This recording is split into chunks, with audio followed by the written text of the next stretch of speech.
So IUL policies, also known as Indexed Universal Life, are surging in popularity right now.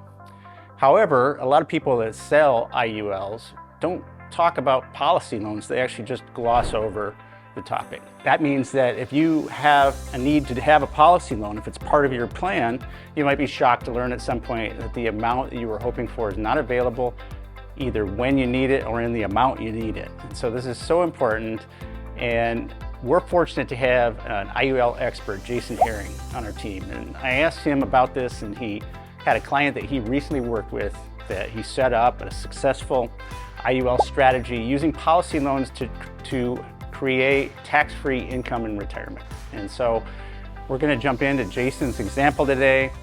The key is policy design. So be thinking about that as you're listening to Jason.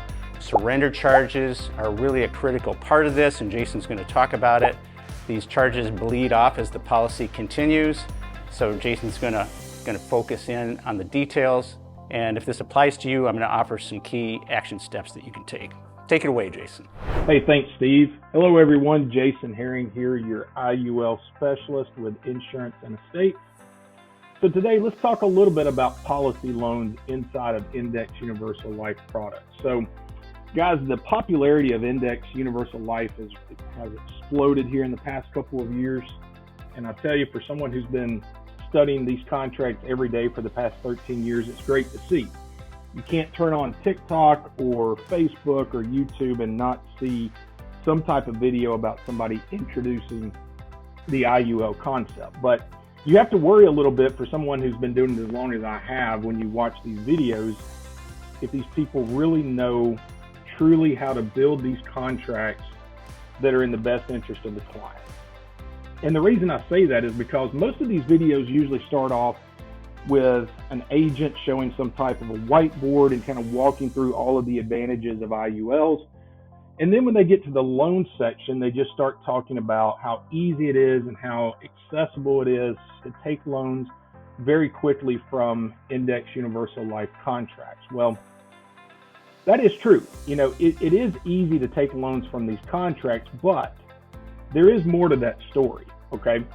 And if you are considering Indexed Universal Life, and if one of your main goals is to start taking early maximum loans from the policy, then you need to reach out to us, because what we're going to do is we're going to give you all the information you need up front to make sure that you understand exactly what you can and cannot do with these contracts.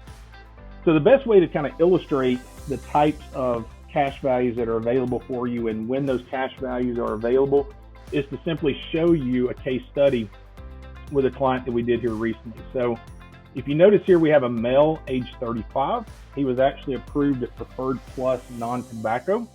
So he got one of the top health ratings out there. Client planned to do a $15,000 annual premium, and we designed this contract to maximize cash value growth. So we have a minimal death benefit here of a little over $346,000. Okay. So all of these numbers that you see here are based on an average 6% rate of return. Rate of return could be higher, it could be lower, but we're hoping for all years in the policy to come out to an average of 6%. So let's take a look at the numbers here a little bit, and let's explain when this client can take loans and what type of loans are available and how much. So every illustration is going to give you the gross cash value and what's called the net cash value, or the surrender cash value. So for this client here, he places $15,000 into the policy, and based on a 6% average rate of return, at the end of the first year, we have an accumulation value, or a gross cash value, of $14,560. Okay, so that looks pretty good. If we were to have designed this contract for maximum death benefit, there would be zeros here for probably the first 3 or 4 years. So the way we design this policy is immediately giving this client a large amount of gross cash value very quickly inside this contract, right? But now let's take a look at the surrender value. But you can see here, the first year surrender value is actually $6,583. So what does that mean? What's the difference between these two numbers? Well, if you watch videos about Indexed Universal Life, what no one is ever explaining to you with IULs is that you can only borrow from the surrender value. So if you're planning on dropping $15,000 into a policy and then you want to turn around 30 days after the contract is in force and take a $10,000 loan, it's just simply not available.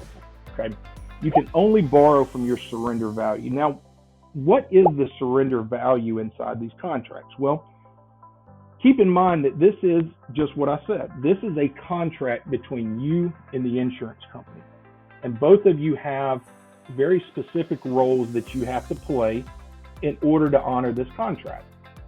So for the client's part in the contract is they need to pay their premiums, and really they need to pay them on time. You do have a lot more flexibility with Index Universal Life, but you need to pay your premiums. And if you pay your premiums, then the company is going to provide that death benefit to your family. Whether you've had this policy in force for 1 day or for 10 years, if you pass away and you have fulfilled your part of the contract by paying premiums, then the company is going to pay out this death benefit tax-free to your family. But keep in mind, when you pay these premiums, the insurance company is taking that money and they are investing it in their accounts to make a profit for the insurance company. So if you walk away from the policy early, and the best thing to think about surrender value, I also like to call it walk away money. The best way to think about surrender value is that if you walk away from the contract early, then the company is not going to have all these years of $15,000 of premium to invest. So every IUL on the market today has surrender charges, and most of the surrender charges start very high and then they level off after a period of 10 to 15 years. And you can see with this Mutual of Omaha IUL that the surrender charge starts higher, it starts to level off, and then by the time we get to year 15, we have an equal amount of gross cash value to surrender cash value. So if you're wanting to take loans early from policies, you have to know that you can only borrow from the surrender cash value. Now you can see with the way we design these contracts to maximize cash value, that the surrender value does build very quickly to where by the time you're in year 2, you've got access to probably around $18,000 to $20,000. In year 3, you have access to roughly probably $35,000 to $38,000. Keep in mind, all of this is based on a 6% average growth inside this contract. So guys, I can't stress to you enough that when you're looking at these contracts and you're watching these videos online, make sure you're getting all the information. This is not a fun surprise to find out 6 months into this contract that you don't have the money in the policy that you think you have available. If you're interested in taking early loans or wanting to take early max loans, in my opinion, Index Universal Life is probably not the best contract for you. You probably need to move to a whole life policy where you can maximize the paid up additions rider. But if you're like this client here who simply wanted to just start diverting money that he was putting into his 401k into that taxable world, into a tax-free strategy, then, and you have time to let this money sit and grow, then the index is going to give you so much more opportunity for potential returns on your money. Because look what it did for this client. This client is planning on doing $15,000 a year for 20 years. So we have a cost basis, we have a maximum input of premium of $300,000 into this policy. Now we move and we look at income, right? So this client leaves this policy alone and they decide at age 65 that they want to start taking income for the next 20 years. So 20 years of premium in at $300,000, and then we're going to do 20 years of premium out from ages 65 to 85. Well, based on an average 6% rate of return, this client should be able to take loans of around $78,168 per year. If you go through and you add all that up, 20 years of $78,168 comes out to a little over $1.5 million.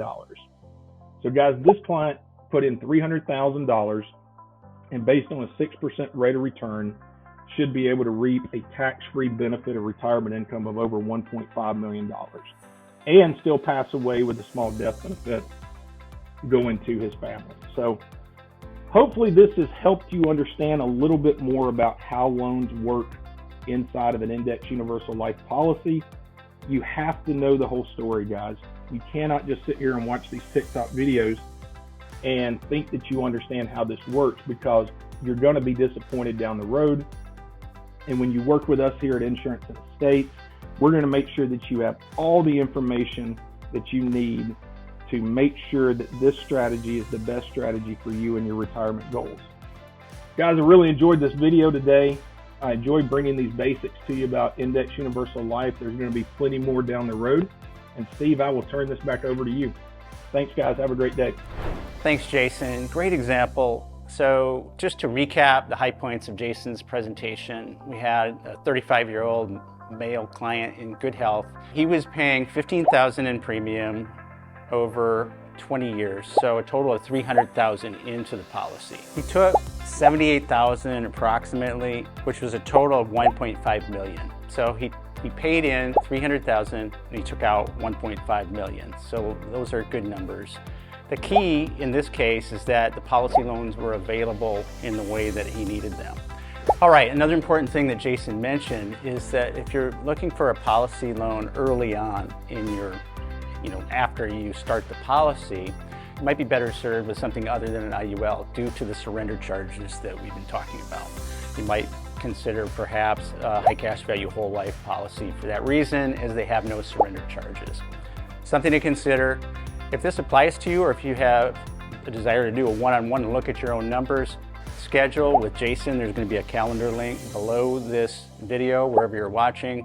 Also, if you have questions, we invite you to comment. We love your comments, as long as you keep it classy, and we will respond to the comment. Thanks so much for watching, and we'll see you in the next one.